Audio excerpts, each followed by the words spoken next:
Buenos días, tengan todos ustedes hoy empezando esta nueva semana. El Ministerio Público quiere, de manera como siempre transparente, responsable, informar al país, comunicar sobre un tema que hemos venido adelantando y judicializando en combate a una de las aberraciones más terribles, como es la pedofilia.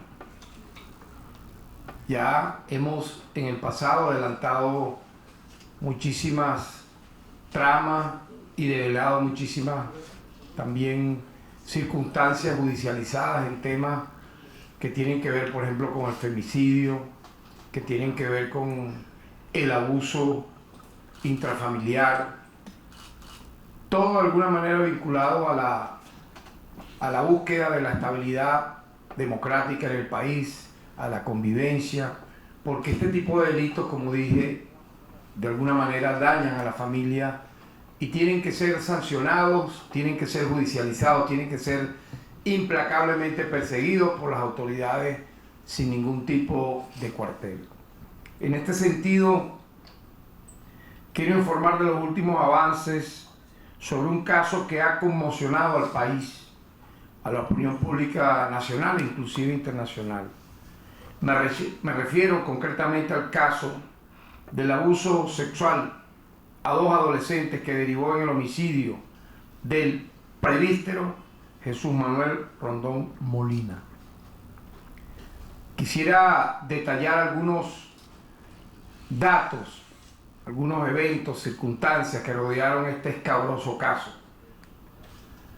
De un personaje, lamentablemente en circunstancias trágicas fallecido, que venía teniendo una carrera totalmente, yo diría, a Vox Populi, letal en contra de muchísimos menores de edad, sin que las autoridades eclesiásticas responsables de parar a este sujeto, a este aberrado, lo colocaran a las órdenes de la justicia, porque el tema no es una medida cautelar, según dicen ellos, de mandarlo a un convento, a un retiro, no.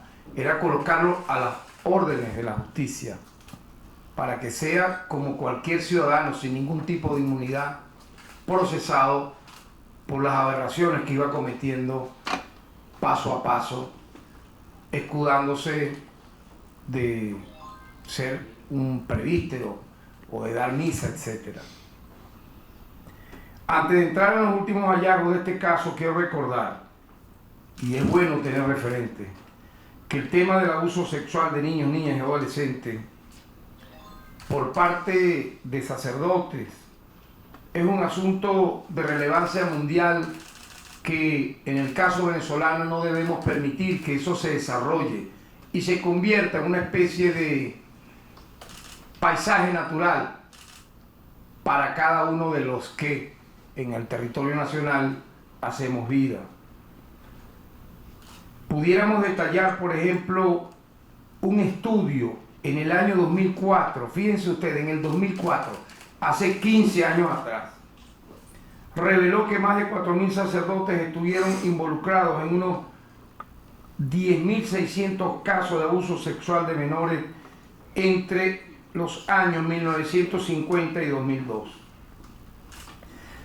Múltiples denuncias se han recibido en Irlanda, Reino Unido, Canadá, Australia, México, Chile, Argentina y Colombia.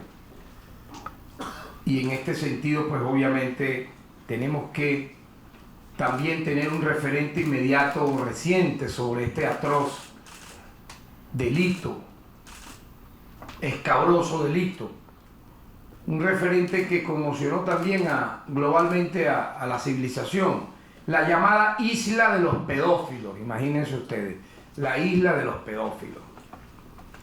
Allí recordamos nosotros que el tema de los abusos de niños, niñas y adolescentes se ha enquistado globalmente, particularmente en las grandes élites financieras, económicas, políticas y religiosas.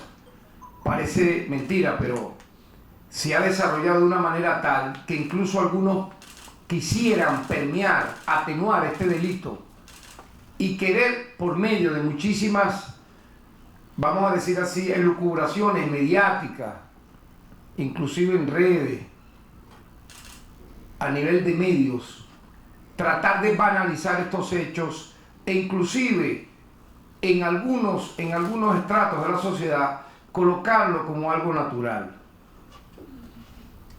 No podemos nosotros permitir que eso se desarrolle en Venezuela, puesto que no es una simple preferencia sexual. No. Un niño, el desarrollo de la niñez, el desarrollo de la adolescencia, el desarrollo de la juventud es algo sagrado, que no puede ser entorpecido con acciones como esta, donde gente que se valida del poder que pudiera tener, repito, atropella y le desgracia la vida a menores de edad para siempre, cuyos daños son, como sabemos, irrecuperables, irremediables.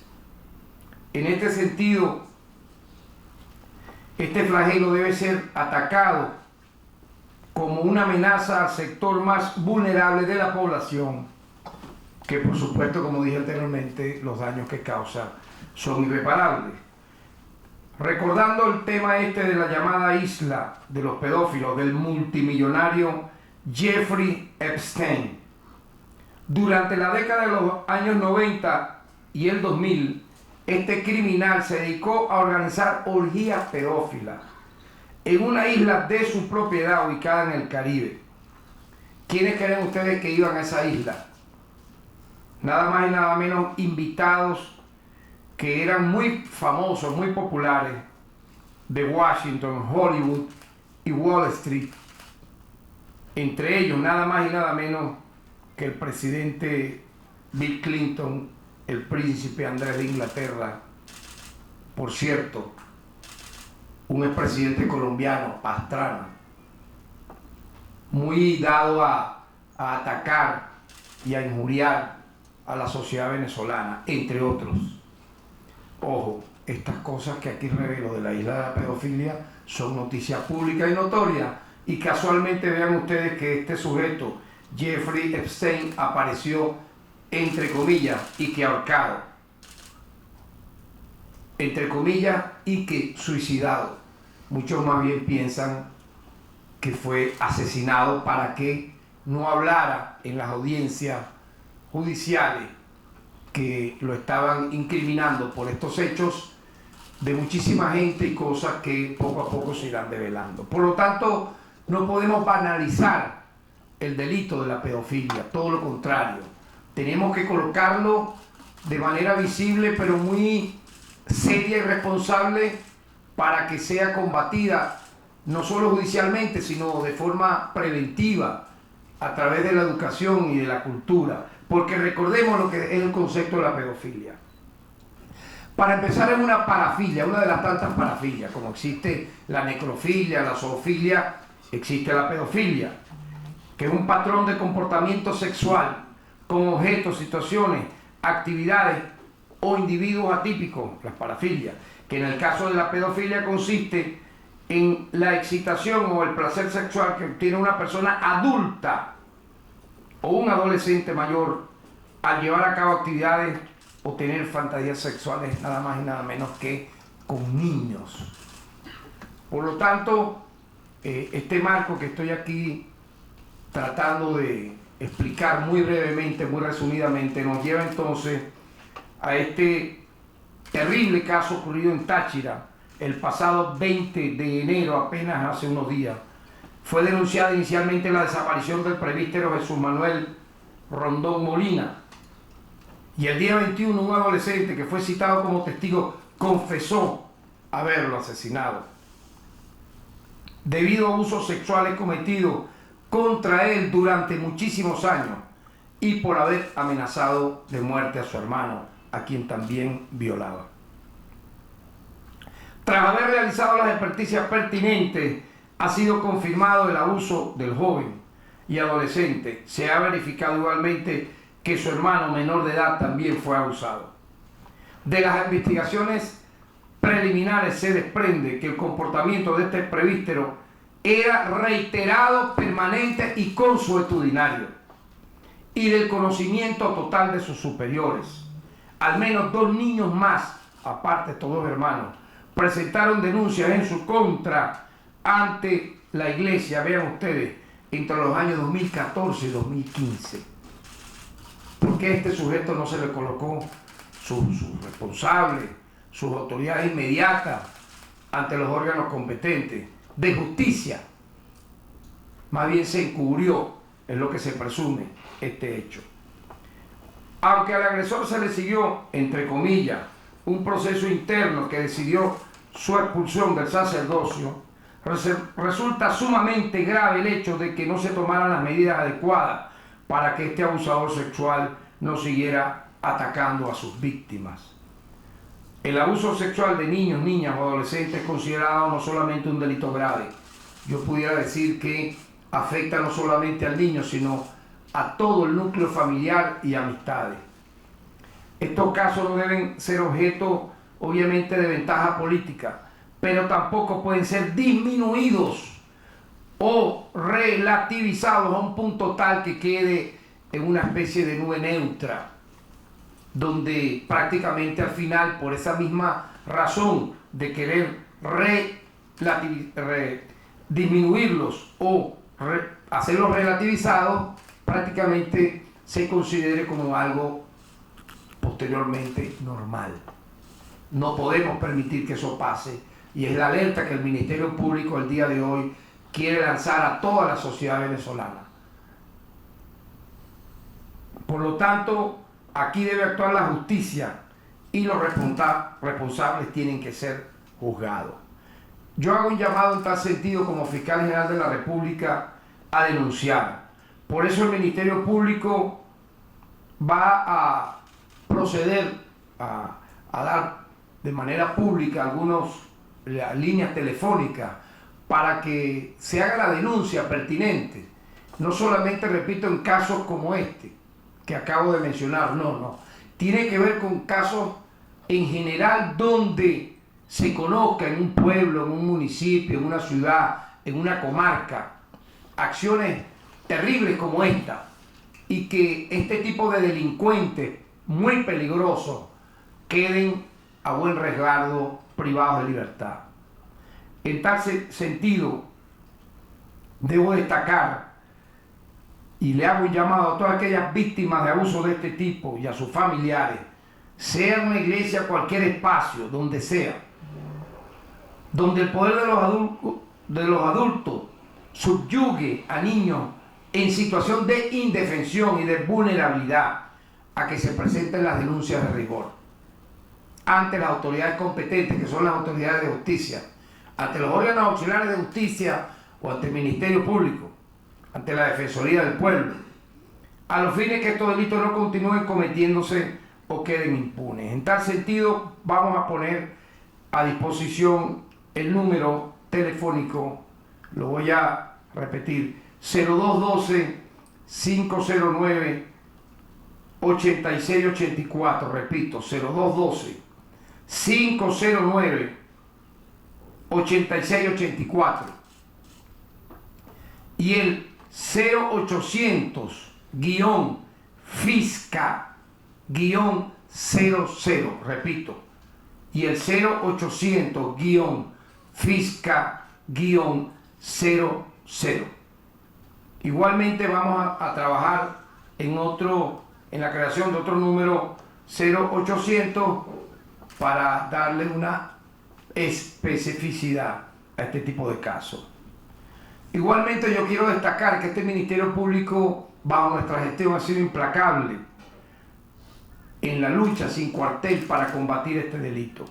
Vean ustedes, según el sistema que tenemos a resguardo, han ingresado a nuestros despachos fiscales 8.966 casos por los delitos de abuso sexual contra niños, niñas y adolescentes.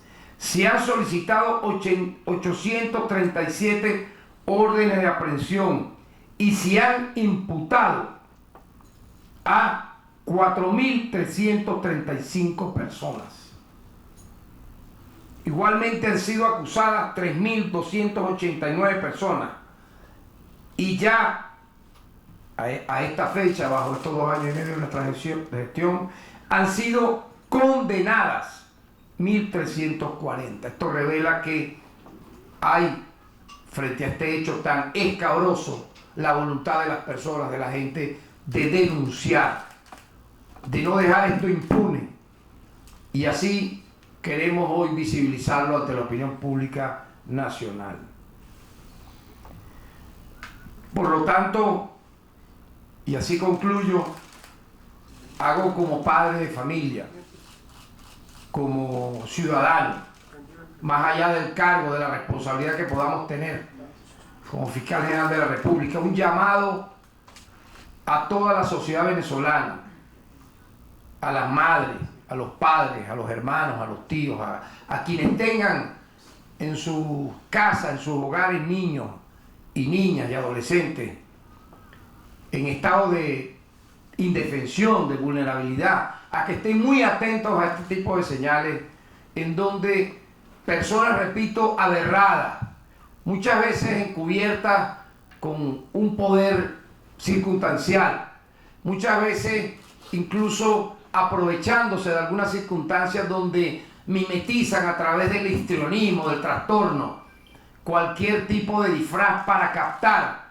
a un niño y cometer este delito que no sea para nada, repito, encubierto, sino todo lo contrario, que sean puestos a derecho, colocados a las órdenes de la justicia para que la sociedad venezolana sea ejemplar en la materia del combate a este flagelo que en este Ministerio Público hemos prometido perseguir sin cuartel hasta las últimas consecuencias. Muchas gracias.